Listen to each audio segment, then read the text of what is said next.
Hi Team Avon with Style. This is Vanessa West, leader with Avon, and today I'm going to discuss with you and try to teach you how to figure out your driving route, whether you're doing orders, delivering orders, or delivering books. I can't stress the importance of getting books to your customers on a regular basis, even if they haven't ordered in about a month or so. The more consistent that we are with our customers, the more consistent their orders will be, because our name and our brand will be on their minds on a regular basis. Step one will be logging in to your Avon.com, clicking on Web Office, clicking on Address Book, then scroll to the bottom left and click on Export Customers. So once you have exported your customers from your Avon address book, the next step is opening up the Excel file that exporting has created for you. And I've actually hidden some of the cells here for the sake of privacy of these customers. The most important thing to note is that regardless of whichever Excel program you're using, you should be able to click on the top left corner and it will highlight all of your cells. Once you've highlighted all of your cells, you will click on the sort function. Okay. Now the sort function will help you sort by a particular column. So in this case, we want to sort by postal code or zip code. Now it doesn't really matter, smallest to largest, largest to smallest. The point is you wanted to sort by zip code, because this will give you the first step in sorting by, the city. Some cities have several zip codes, some just have one. But this will help sort the customers that are in that general vicinity. So you want to sort by home postal code. Okay, so now that we have everything sorted, if we scroll down, we notice that we may have some customers that we don't have their address. Let's keep scrolling. So see, you have several customers here where you see absolutely nothing but maybe the name. Tons and tons and tons for me. So you may just have a name and phone number for them. So what you can do with these customers is you can text them, let them know you'd like to get an Avon book to them if they would like one. I like to add that I have a limited supply. So that sort of creates a little bit of a sense of urgency for those customers who are thinking, I don't know if I want a book. They know that I have a limited supply, so they may kind of act faster by responding and saying, yes, you can send it here. And then that way you can actually have their address. Okay. So after my contacts have been sorted, what I will do is I will look at the cities here, for example. I will click on the left side, which highlights the whole row. These are columns and these are rows. So I will right click in this row and I will click on insert in order to insert a column. I do this, you don't have to do this. This is just something that I want to do to sort of put a separation in there, because what I'll do is I'll end up writing like the city up here. You can do it your way if you want to keep everything together. I like to have a little bit of a separation. I'll just keep going down the line here.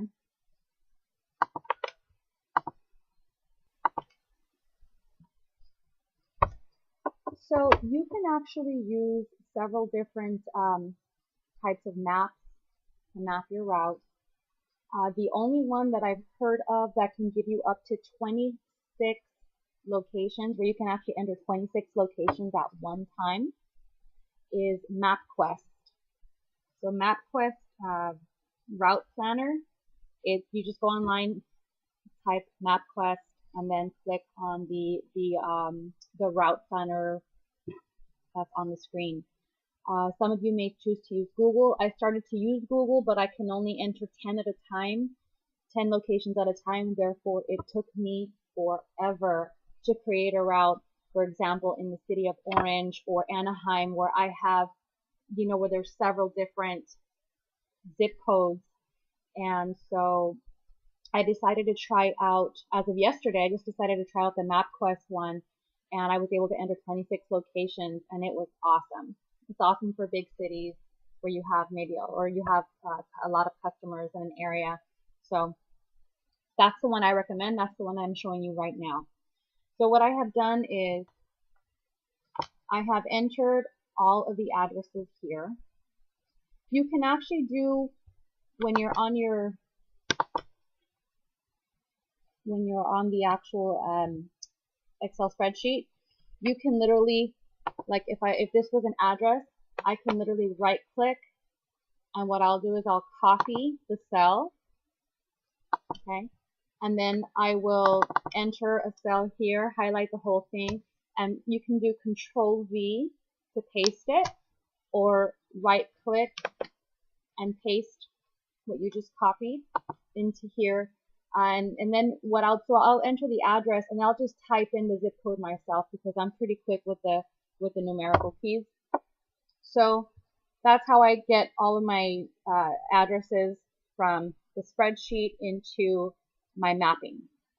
So once I've done that, you can see here that this isn't really going in a straight line, and it's just kind of taking me from the south side to the north side, and back south and then back north. So this is the reason why I want to route our maps. We want to, route our driving so that we're wasting less gas, less time, less energy, and making better use of our time, being more efficient. So for example, these are my customers in La Palma. So what I'll do, obviously from A to C is sort of a good way to start. So then I will actually go up here. Okay, so I have the left side of the screen highlighted for you to be able to see how I'm going to move all of these locations around to sort of make a straight line. So I had mentioned that from A to C was sort of a shorter distance. So I'm going to move C. Just all you gotta do is hold it down and just move it up under A. Okay, and so what that's done is it made C into B. So I'm going from A to B. So the next direction would be probably, I want to say J. J is probably the next shortest distance to get to a customer. So I'm going to move this back.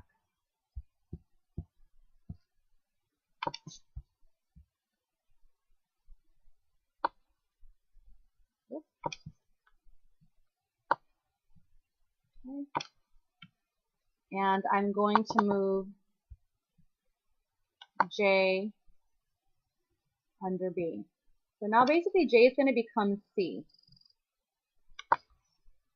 So let me open this up for you. So we can see that I'm going to hit A, B, and C. And the next step is probably going to be E. So I'm going to turn E into D. Okay, so you get the picture now. I basically moved all the locations around in order to figure out my best route. So now that I've reordered all of my stops to my liking, I will match these addresses here from MapQuest or Google Maps, whichever you prefer. And I will start to copy from here to here. I'm actually going to cut, I'm not going to copy. So I will cut this portion, and then I will insert it where it needs to go. All I have to do is click on the one cell, right click, and then select Insert Cut Cell. So what it did was it moved the other stuff down. It didn't delete it. It moved it down, and it didn't create a space that you later have to delete. You have to delete the cells or delete a row. You don't have to do that. If you just cut and then insert cut cells, you'll be able to move everything around how you like it. So I'm going to undo that because I have now put everything in order. Again, I'm not showing addresses for the purpose of privacy for my customers, not to put their information out there. But if you look closely, you'll be able to see actually the house numbers match. 7208, 7208, 8355, 8355, 8357. So every single, I will just cut and then insert the cut cells so that everything is in order. Now really, you only have to do this once, guys. It does take some time to figure out, and it may be a little overwhelming, but this planning will put everything into play and make things easier. The only time you will have to change this is if you add a customer from that area. If you add like a new customer from that area, you obviously want to start including them in your deliveries, your driving route for book drops and such. So then what I'll do, like let's say if I have an order for Kelly and I'm delivering it to her this coming Friday, I'll look at the entire area and I'll drop books there. You can see that there are two different zip codes that are included. This one here, number 81, this doesn't count because this is technically a PO box, so there's no delivering to that. I can mail a book there easily, however.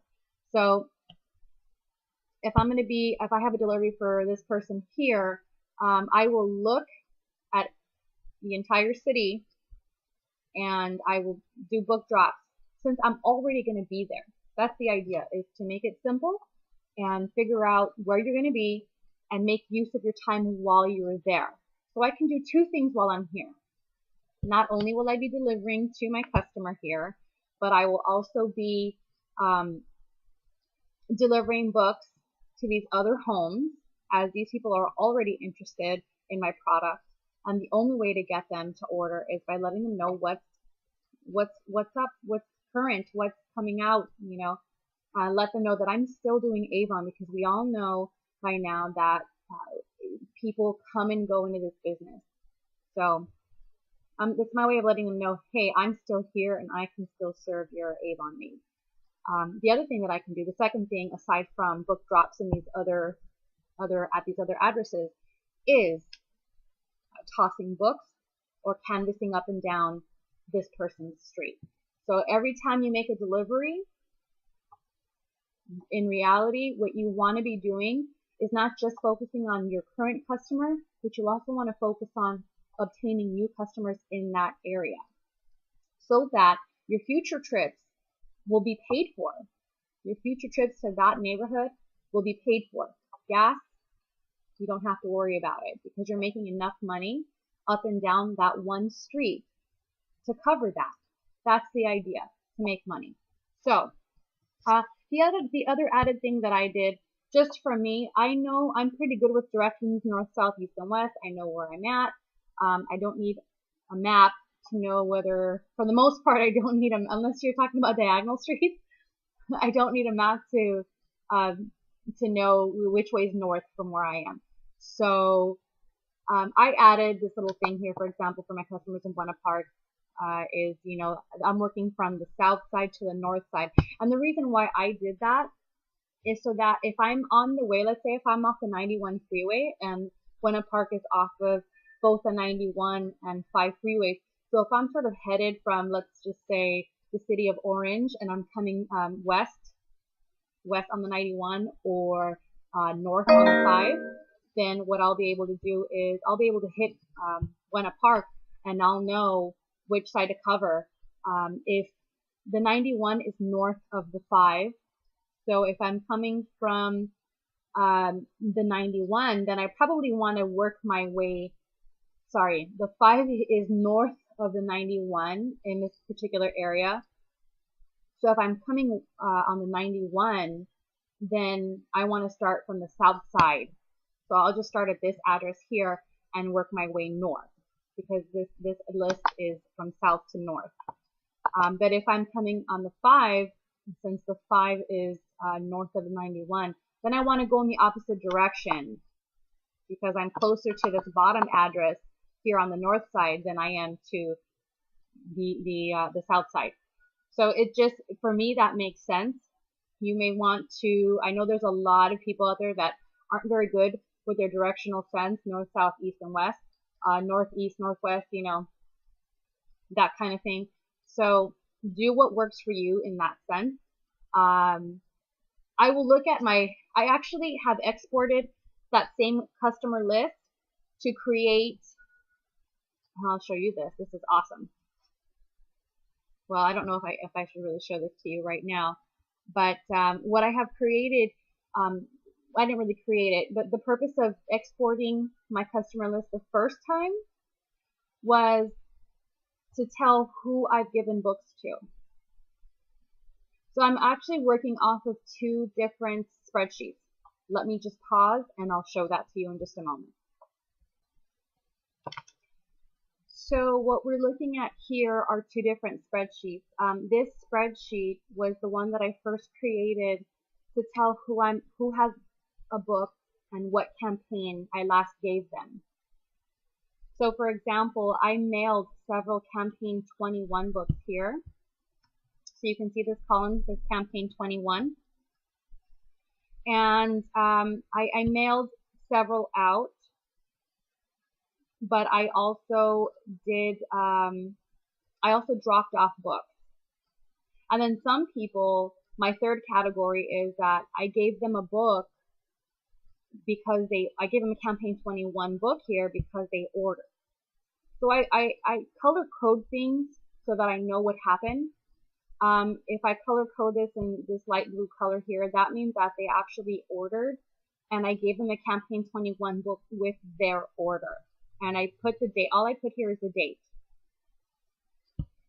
For others, like for example, this person, I literally dropped the book off at their house on that date.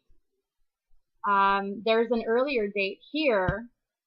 Those are the ones that I mailed. I just know that because I've been doing this for a while, and this was just recently within the past couple of weeks. So this person I mailed it to. And if you want to mail some books, the more that you mail, the less that they are.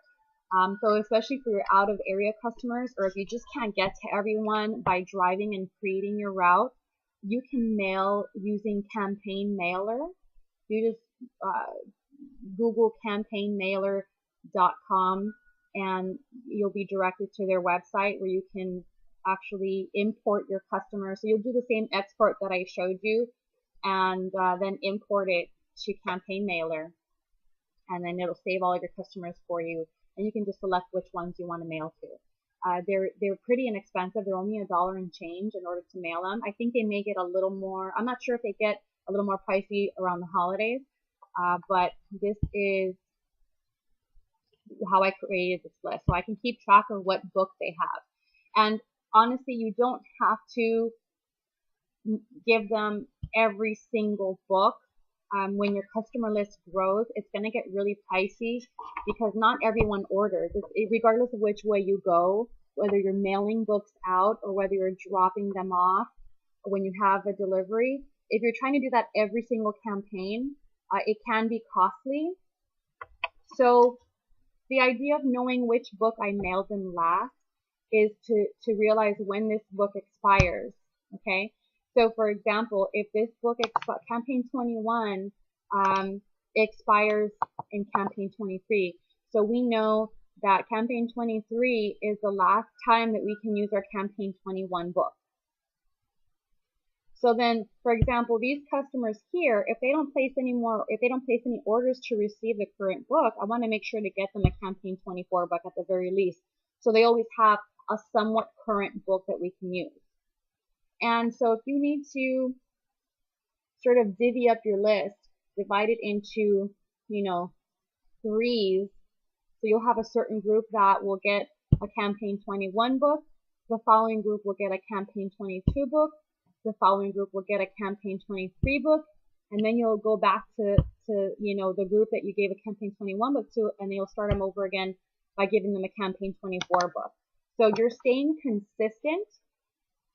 You'll see more consistent sales. I promise you that as your customer list grows. If you're consistent, you will have a more consistent business. So this is what I did here, just to try to keep track of everyone. And what I do once I give someone a book, like for example, you know, these people that I gave a Campaign 21 book to, I will go into my other spreadsheet here, and I will just mark them in blue or whatever color you want. I just want to give myself a heads up. Hey, I've already given them a book, so if I go to a particular area, I know that I don't have to give them a book anymore. Sometimes things come up when you're driving. Like I had my first priority is to get my deliveries. So if I don't get a chance to leave books to everyone that hasn't ordered, and I told my customer I was going to be there by a specific time, I'm going to stop what I'm doing and I'm going to go to my customer because they are who's paying me at this moment. I can always go back to the other area within the week or 2 weeks to deliver the rest of the books. Okay? So this is just my heads up that I gave them. They have a current book already. So if I'm in the area, I don't deliver the same book twice. That's important too because we're sort of wasting our resources. If you have any questions, of course, feel free to email, text, call, Facebook me, and I'll do the best I can in helping you figure this out. Have a great Avon day.